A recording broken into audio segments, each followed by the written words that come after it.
இன்றைக்கி டேஸ்டியான புடலங்காய் முட்டை போட்டு பொரியல் எப்படி பண்ணுறதுன்னு பார்க்கலாம்.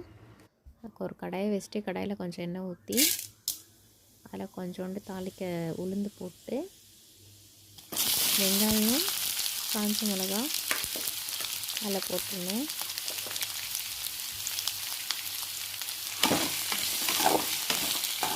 அதுக்கப்புறம் வெங்காயத்தை கொஞ்சம் நல்லா வதக்கிடணும். வெங்காயம் காஞ்ச மிளகா உளுந்து எல்லாமே நல்லா வதங்கினதுக்கப்புறம்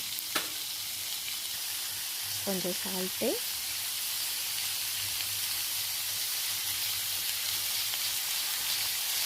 கொஞ்சம் மஞ்சள்தூள் போடணும். அது மஞ்சள்தூள் வாட போகிற வரைக்கும் வதக்கிட்டு நம்ம புடலங்காய் குட்டி குட்டியாக கட் பண்ணி வச்சுருக்கிற புடலங்காய் அதில் சேர்த்துடலாம்.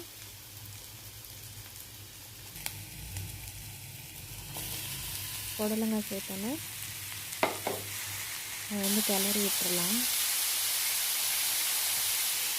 கிளறிட்டு தட்டி போட்டு முடிப்போம். அதுக்கப்புறம் லைட்டாக தண்ணி அதில் தெளித்து விட்டு மூடி வச்சு ஓப்பன் பண்ணிட்டோம்னா காய் வெந்துடும். நல்லா வெந்து வதங்கி வந்ததுக்கப்புறம்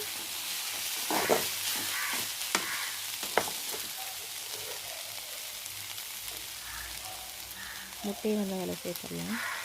முட்டையை சேர்த்துட்டு நல்லா பொரிக்கணும்.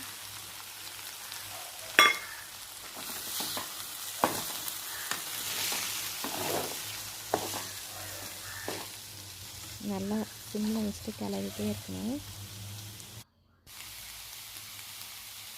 கிளறிட்டே இருந்தோன்னா முட்டை பொடி மாஸ் மாதிரி வந்துடும்.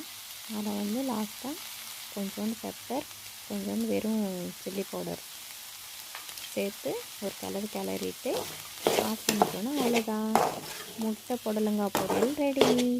நீங்களும் சாப்பிட்டு பார்த்துட்டு எப்படி இருக்குன்னு சொல்லுங்கள்.